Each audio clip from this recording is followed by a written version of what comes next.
स्वागत है आप सभी का आज के अपने YouTube channel S life time में। गाइस आज हम जो ऐतिहासिक है उसका आद्य ऐतिहासिक जो पार्ट है उसको आज हम कवर करने वाले हैं। अगर आप चैनल पर नए हैं तो चैनल को सब्सक्राइब करिए, वीडियो अच्छी लगे तो दोस्तों में भी शेयर करिए। तो चलिए गाइस, आज हमने पिछले वीडियो में देखा कि इतिहास 3 भागों में बटा है, प्राक इतिहास, आद्य इतिहास और ऐतिहासिक। ठीक है, तो आज हम सेकंड यानी कि आद्य इतिहास को कवर करेंगे। इसके अंतर्गत आपको सिंधु सभ्यता को पढ़ना होता है, इसी के अंतर्गत आपको मेसोपोटामिया की सभ्यता को पढ़ना होता है। ये 2 सभ्यताएं आद्य इतिहास में आपको पढ़ना रहता है। आद्य इतिहास में कांसे की खोज हुई, इसीलिए इसे हम कांस्य युग के नाम से भी जानते हैं। ठीक है, तो चलिए अब हम सबसे पहले सिंधु सभ्यता को स्टार्ट करते हैं। ठीक है, तो सिंधु सभ्यता की जानकारी चार्ल्स मैसन ने दी थी और इसकी खुदाई सन 1921 में दयाराम साहनी जी ने की थी। और अगर आपसे पूछा जाए कि हड़प्पा जो था ये कहाँ स्थित है, तो ये रावी नदी के तट पर स्थित है। ठीक है, हड़प्पा रावी नदी के तट पर स्थित है और यह सिंधु सभ्यता का पहला स्थल है। कौन? हड़प्पा। ठीक है, यहाँ पर पाया क्या क्या गया? कुम्हार, श्रमिक आवास, अन्नागार और यहाँ पर मातृ देवी की पूजा होती थी। ठीक है, और जो मृतक लोग थे उन्हें दफनाने का कार्यक्रम भी हड़प्पा की सभ्यता में होने लगा था। यहाँ पर हाथी के कपाल पाए गए और RA37 कब्रिस्तान पाया गया। ये इंपॉर्टेंट है, RA37 कब्रिस्तान, हाथी का कपाल, मातृ देवी की पूजा और दयाराम साहनी, ये 4 बातें इंपॉर्टेंट है। ठीक है, हड़प्पा की सभ्यता को अगर आपको याद रखना है तो इन 4 बातों को याद रखिएगा। खुदाई किसने की? दयाराम साहनी जी ने। रावी नदी के तट पर स्थित है, मातृ देवी की पूजा, हाथी के कपाल पाए गए और RA37 कब्रिस्तान पाया गया। ठीक है, उसके बाद अब हम देखते हैं मोहनजोदड़ो की सभ्यता। ठीक है, इसकी खुदाई सन 1922 में राखल बनर्जी ने की थी और ये सिंधु नदी लरकाना जिला पाकिस्तान में स्थित है मोहनजोदड़ो। ठीक है, और अगर मैं बात करूं कि मोहनजोदड़ो का अर्थ क्या होता है, तो इसका अर्थ होता है मृतकों का टीला। ठीक है, मोहनजोदड़ो का अर्थ होता है मृतकों का टीला। देखिए यहाँ पर पाया क्या क्या गया? पुरोहित आवास पाया गया, स्नानागार, कुआं, अन्नागार और सूती वस्त्र के जो कपड़े थे, सूती वस्त्र जो होते हैं वो पाए गए जो कि कपास से बनता है। यहाँ पर लोगों को दफनाने का कार्यक्रम भी चालू हुआ। हड़प्पा की बात करें तो वहाँ पर लोग दफनाते थे, यहाँ पर लोगों को जलाने की प्रथा चालू हुई थी। ठीक है, हड़प्पा में लोग दफनाते थे और यहाँ पर लोगों को जलाया जाता था, यही अंतर है। ठीक है, और यहाँ पर एक चीज़ पाई गई, चौड़ी सड़कें यहाँ पर अच्छी थी, चौड़ी सड़कें पाई गई। नृत्य करने के लिए जो नर्तकी होती है वो कांसे की पाई गई। देखिए गाइज, यहाँ पर आप अपना कॉमन सेंस भी लगा सकते हो, जो नर्तकी है ये किस धातु की पाई गई होगी। देखिए आद्य इतिहास पढ़ रहे हैं, आद्य इतिहास में कांसे की खोज हुई, इसे हम कांस्य युग कहते हैं, यानी कि हम पढ़ रहे हैं कांस्य युग। तो नर्तकी यहाँ पर जो पाई गई होगी वो लोहे की तो होगी नहीं, वो कांसे की ही होगी, क्योंकि कांस्य युग पढ़ रहे है ना। तो इस तरह से आप इसको समझ सकते हो। उसके बाद हम देखते हैं चनहूदड़ों की सभ्यता। ठीक है, इसकी खोज गोपाल चंद्र मजूमदार ने की थी और ये नवाब शाह जिला पाकिस्तान में स्थित है। ठीक है, सिंधु नदी के किनारे। यहाँ पर एक क्रांतिकारी का जन्म हुआ, आसाराम बापू, जिन्हें आप जानते होंगे। ठीक है, चनहूदड़ों में यहाँ पर फीमेल से संबंधित वस्तुएं पाई गई, जैसे मेकअप का सामान, काजल, गुड़िया, मन का सुई धागा, लिपस्टिक आदि चीज़ें चनहूदड़ों की सभ्यता से प्राप्त हुई। ठीक है, और उसके बाद जो चौथी सभ्यता आती है सिंधु सभ्यता के अंतर्गत, सुतका गेंडोर की सभ्यता। इसकी खोज किसने की थी? ऑरेंज टाई जी ने इसकी खोज की थी और ये दास्क नदी पाकिस्तान में स्थित है। सिंधु सभ्यता का पश्चिमी छोर है ये सुतका गेंडोर। अगर पश्चिमी छोर सुतका गेंडोर है तो आपके मन में एक क्वेश्चन होगा कि उत्तरी छोर कौन सा शहर है, तो मांडा इसका राइट आंसर हो जाएगा। दक्षिणी की बात करें तो दैमाबाद और पूर्वी की बात करें तो आलमगीरपुर। ठीक है, ये इंपॉर्टेंट था तो मैंने सोचा आपको ये भी बातें बता दी जाएं। गाइस अगर आपको वीडियो अच्छी लग रही है तो दोस्तों में भी शेयर करिए, चैनल को सब्सक्राइब करिए। ठीक है, देखिए धान की भूसी ये सर्वप्रथम कहाँ पाई गई? तो धान की भूसी सर्वप्रथम रंगपुर गुजरात में पाई गई। अगर धान की भूसी सर्वप्रथम रंगपुर गुजरात में पाई गई तो धान भी वहीं पाया गया होगा। ठीक है, लोथल ये कहाँ स्थित है? ये भोगवा नदी के किनारे स्थित है। लोथल जो है ये भोगवा नदी के किनारे स्थित है और यहाँ पर हाथी के दांत मिले। ठीक है, क्या मिला यहाँ पर? हाथी के दांत। ठीक है, और यहाँ पर युगल समाधान यानी कि सती प्रथा चालू थी। सती प्रथा किसे कहते हैं? देखिए सती प्रथा वो होता है जैसे कि किसी पति का मतलब पत्नी मर गई हो तो पति को जला दिया जाता था साथ में, और अगर किसी पत्नी का जो पति होता है वो मर गया है तो पत्नी को भी साथ में जला दिया जाएगा। ये थी सती प्रथा, ठीक है, युगल समाधान। और यहाँ पर फारस की मोहर भी पाई गई थी, कहाँ, लोथल में। कोई बता सकता है कि फारस का वर्तमान नाम क्या है? तो मैं बता दूं आपको, फारस का वर्तमान नाम जो है वो ईरान है, ठीक है। उसके बाद नेक्स्ट है कि पंजाब की फेमस नदी कौन है? तो पंजाब की जो फेमस नदी है वो है सतलज नदी, ठीक है। यहाँ पर 5 नदियाँ पाई जाती हैं पंजाब में। इसका एक तट है रोपड़, जिसकी खोज की थी यज्ञदत्त जी ने, ठीक है। यज्ञदत्त अक्सर पूछ लिया गया है कि रोपड़ की खोज किसने की थी, तो यज्ञदत्त इसका राइट आंसर हो जाएगा। अब इसी के अंतर्गत हमें एक सभ्यता और पढ़नी होती है, बनवाली, चूँकि ये हरियाणा में स्थित है, रंगोई नदी के किनारे स्थित है, ठीक है। खोज इसकी रविंद्र शुग ने की थी। यहाँ पर अच्छी नालियाँ नहीं थी, सड़कें अच्छी नहीं थी, टेढ़ी मेढ़ी थी, और यहाँ पर हल जो पाया गया, खेत जोतने वाला हल, उसके भी साक्ष्य यहीं मिले, ठीक है। अब आपसे एक क्वेश्चन एग्जाम में पूछा जा सकता है कि सिंधु सभ्यता का सबसे बड़ा स्थल कहाँ स्थित है? तो राखीगढ़ी है वो स्थल, ये हरियाणा में स्थित है। और शहर अगर आपसे पूछा जाए सिंधु सभ्यता का सबसे बड़ा शहर, तो मोहनजोदड़ो हो जाएगा, ठीक है। और उसके बाद है सर्वप्रथम चांदी के साँच किस सभ्यता में पाए गए? तो हड़प्पा की सभ्यता में चांदी के साँच पाए गए थे। कालीबंगा की बात करें तो यहाँ पर चूड़ी के साँच, जुते हुए खेत के साँच और कर्मकांड के साँच भी पाए गए थे। देखिए, अगर आपके मन में क्वेश्चन चला हो कि सिंधु सभ्यता का विस्तार किस दिशा में नहीं हुआ, तो पूर्व वो दिशा है जहाँ पर सिंधु सभ्यता का विस्तार नहीं हुआ था। यहाँ के लोग जो थे वो लोहा धातु से परिचित नहीं थे। अब ऐसा क्यों? क्योंकि लोहा जो है वो ऐतिहासिक काल में आया, और अभी हम पढ़ रहे हैं आदि, यानी कि ऐतिहासिक से थोड़ा पहले, ठीक है। तो लोहा धातु से सिंधु सभ्यता के लोग परिचित नहीं थे, ठीक है। मानव सबसे पहले कहाँ आया? तो मानव सबसे पहले अफ्रीका आया था। और अभी मैंने जैसा कि चर्चा की आपसे कि फारस का वर्तमान नाम क्या है, तो ईरान, ठीक है। अभी मैंने आपको बताया था मृदभांड की शुरुआत सर्वप्रथम किसने की? तो मृदभांड की शुरुआत सर्वप्रथम फ्लेंडर ने की, ठीक है। फ्लेंडर को आप जैसे घरों में इस्तेमाल करने वाला सिलेंडर से कर सकते हो, स्प्लेंडर से कर सकते हो, इस प्रकार से आप याद रख सकते हो कि फ्लेंडर मृदभांड के जनक हैं, या फिर उन्होंने सर्वप्रथम शुरुआत की थी, ठीक है। सिंधु सभ्यता के सबसे अधिक स्थल कहाँ से मिले? तो सिंधु सभ्यता के सबसे अधिक स्थल गुजरात से मिले। लगभग 200 स्थल यहीं से मिल गए थे। कहाँ से? गुजरात से, ठीक है। उसके बाद नेक्स्ट है कि मानव द्वारा प्रथम रासायनिक खोज किसकी हुई? तो मानव द्वारा प्रथम रासायनिक खोज मृदभांड की हुई, और मृदभांड के जनक किसे कहते हैं? फ्लेंडर को। अभी मैंने आपको बताया था, ठीक है। भूलते आप बहुत हैं। उसके बाद हम मिट्टी की आयु किस विधि द्वारा ज्ञात कर सकते हैं? तो मिट्टी की आयु हम यूरेनियम विधि द्वारा ज्ञात कर सकते हैं। गाइस, ये मेरे हैंड रिटन नोट्स हैं, और ये वीडियो मैं आपके लिए इतने मेहनत से बनाता हूँ, तो गाइस सपोर्ट करिएगा, चैनल को सब्सक्राइब करें, वीडियो अच्छी लगे तो दोस्तों में भी शेयर करें, ठीक है। तो वहीं मैं आपको बता दूं, मृदभांड की आयु हम थर्मोल्यूमिनेसेंस विधि द्वारा ज्ञात कर सकते हैं। और भारत में मृदभांड के जनक बेबीलाल, और विश्व में मृदभांड के जनक फ्लेंडर को जाना जाता है। अब हमने कवर कर लिया यहाँ से सिंधु सभ्यता को, ठीक है। अब हम बात करेंगे मेसोपोटामिया की सभ्यता। ये बहुत ही इंपॉर्टेंट है, अक्सर एग्जाम में पूछा जाता है, ठीक है।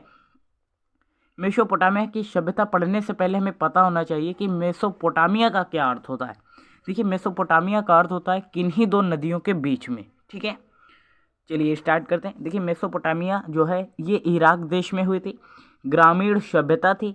टिब्रिस तथा यूफ्रेटिस नदियों के बीच में मेसोपोटामिया की सभ्यता हुई। 5000 ईसा पूर्व सभ्यता है। दुनिया की पहली सभ्यता के नाम से भी ये फेमस है। और इस सभ्यता का जो मुख्य आधार था वो था कृषि, ठीक है। और इससे रिलेटेड क्वेश्चन अक्सर एग्जाम में पूछे जाते हैं, तो प्रॉपर तरीके से नोट्स बनाइएगा और रिवाइज भी करते रहिएगा। मेसोपोटामिया की सभ्यता के अंतर्गत 4 सभ्यताएं पढ़नी होती हैं आपको। सुमेरियन की सभ्यता, बेबीलोन की सभ्यता, असीरिया और कैल्ड्रिया की सभ्यता, ठीक है। अब यहाँ से एक क्वेश्चन बनता है कि दुनिया की सबसे पुरानी सभ्यता कौन सी है? तो मेसोपोटामिया की सभ्यता इसका राइट आंसर हो जाएगा, ठीक है। क्या? मेसोपोटामिया की सभ्यता।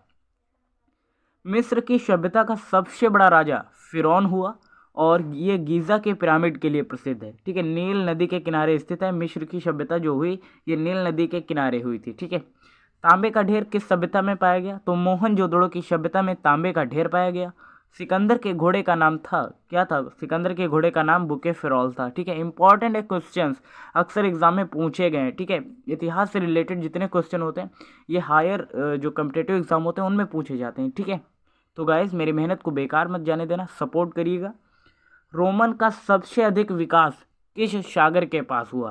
तो ये भूमध्य सागर के पास हुआ था, यूरोप में। ठीक है, और ये 600 ईसा पूर्व पुरानी सभ्यता है, रोमन की सभ्यता। ठीक है, भारत के शेक्सपियर किसे जाना जाता है? तो भारत के शेक्सपियर कालिदास को जाना जाता है। अगस्टस के नाम पर ही जो घरों में इस्तेमाल किया जाता है कैलेंडर, ठीक है, ये अगस्त माह उसका पड़ा हुआ था। घरों में इस्तेमाल करने वाला जो कैलेंडर है उसमें अगस्त माह दिया रहता है, तो इस अगस्त माह का अगस्टस के नाम पर ही अगस्त माह पड़ा था। ठीक है, तो कन्फ्यूज मत होइएगा। और उसी कैलेंडर को जो घर में इस्तेमाल करते हैं आप लोग, वो पोप ग्रेगोरी ने चालू किया था। किसने? पोप ग्रेगोरी ने। ठीक है, चलिए अब हम बात करेंगे फारस की सभ्यता को। ठीक है, जानते हैं इसको, इम्पॉर्टेंट है ये भी। यहाँ पर पारसी लोग रहते थे, बिजनेस करते थे ये लोग। ठीक है, आग का महत्व था और ये आग की पूजा भी करते थे। ठीक है, अब पीली नदी का अन्य नाम क्या है ये मैं पढ़ नहीं पाऊंगा, लेकिन बता दे रहा हूँ आपको, वैंगेहा नदी है। ठीक है, पीली नदी का अन्य नाम। ठीक है, अपने हिसाब से इसको पढ़ लीजिएगा। पीली नदी की सभ्यता या चीन की सभ्यता, बात एक ही है। ठीक है, ये पीली नदी को हम चीन का शोक भी कहते हैं। अब हम कवर करेंगे चीन की सभ्यता। ठीक है, इसके अंतर्गत चावल की खेती अधिक मात्रा में होती थी इस सभ्यता में। रेशम की खोज हुई, तीर धनुष बनाने में लोग अत्यधिक सफल थे यहाँ के, और कागज की खोज भी चीन में हुई थी। और इस सभ्यता के अंतर्गत ही कागज की खोज हुई, चावल की खेती होने लगी, तीर धनुष बनाते थे लोग, और रेशम की खोज भी यही हुई थी, यानी कि चीन में। ठीक है, जैसा कि अभी मैंने आपको बताया कि चीन का शोक पीली नदी को जाना जाता है, तो वही क्वेश्चन था। स्पार्टा का सबसे बड़ा राजा लियोनाइडस, जिसने जर्कसीज से युद्ध किया था और इसे विजय भी प्राप्त हुई थी लियोनाइडस को। ठीक है, इंपॉर्टेंट है ये क्वेश्चन। उसके बाद नेक्स्ट है जूलियस सीजर एवं अगस्टस, ये राजा कहाँ के थे? तो ये रोम के थे, जो कि इटली की राजधानी है। ठीक है, दुनिया की पहली नगरीय सभ्यता के रूप में जानी जाने वाली सभ्यता कौन है? तो सिंधु सभ्यता होगी वो। अब हम बात करेंगे ऐतिहासिक काल को। ठीक है, प्राक को हमने नेक्स्ट क्लास में कवर किया था, आज हम आदि और ऐतिहासिक को कवर करेंगे। ठीक है, चलिए अब हम ऐतिहासिक काल को कवर कर रहे हैं। इसे 3 भागों में बांटा गया है, पुरातात्विक स्रोत, विदेशी यात्री और साहित्य। साहित्य को 2 भागों में बांटा गया है, गैर धार्मिक और धार्मिक। धार्मिक को 2 भागों में बांटा गया, ब्राह्मण और गैर ब्राह्मण। ब्राह्मण को 2 भागों में बांटा गया है, जैन धर्म और बौद्ध धर्म। ठीक है, अब एक क्वेश्चन है कि फाहियान किसके शासनकाल में भारत आया? जो फाहियान था ये चंद्रगुप्त विक्रमादित्य के शासनकाल में भारत आया हुआ था। ठीक है, इसकी एक प्रसिद्ध पुस्तक भी है, फो क्यूकिन, क्या है नाम उसका? फो क्यूकी, ये इसकी पुस्तक का नाम है। ठीक है, इंपॉर्टेंट है, अक्सर एग्जाम में पूछा गया, इस पुस्तक का उल्लेख काफ़ी किया जाता है। अब हम देखते हैं ऐतिहासिक में सबसे पहले पुरातात्विक स्रोत। पुरातात्विक जो स्रोत हैं ये 2 भागों में बटे हुए हैं, एक तो अभिलेख और दूसरा सिक्का। तो सबसे पहले हम सिक्कों के बारे में चर्चा करते हैं। ठीक है, सिंधु सभ्यता में जो सिक्का पाया गया वो टेराकोटा था, यानी कि मिट्टी के सिक्के पाए गए। मौर्य काल में आहत, पंचमार्क, पर्ण आदि सिक्के पाए गए। यूनानी काल में पेवर गोल्ड के सिक्के पाए गए, नहीं, यूनानी काल में गोल्ड के सिक्के पाए गए थे। कुषाण काल में पेवर गोल्ड के सिक्के पाए गए। तो वहीं गुप्त काल में सर्वाधिक गोल्ड के सिक्कों का प्रचलन हुआ, लेकिन अशुद्ध थे। वो अशुद्ध सिक्के जो थे वो स्कंदगुप्त ने चलाए। चांदी के सिक्के भी गुप्त काल में चलाए गए, जो चंद्रगुप्त द्वितीय ने चलाए थे।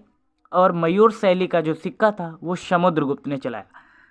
और इसी गुप्त काल में कौड़ियों का प्रचलन भी हुआ था। ठीक है, उसके बाद नेक्स्ट क्वेश्चन है कि सिक्कों का अध्ययन क्या कहलाता है? सिक्कों का अध्ययन न्यूमिस्मैटिक यानी कि मुद्रा शास्त्र कहलाता है। ठीक है, तो वहीं आपको बता दें सातवाहन काल में शीशे का सिक्का चला। किसका? शीशे का सिक्का। एक करंट अफेयर का क्वेश्चन है कि उत्तराखंड में अभी एक दिन के लिए मुख्यमंत्री कौन बनी थी? अगर ये आपको क्वेश्चन पता है तो कमेंट करके जरूर बताइएगा। ठीक है, तो वहीं हुमायूं ने चमड़े का सिक्का चलवाया था। हुमायूं ने किसका सिक्का चलवाया?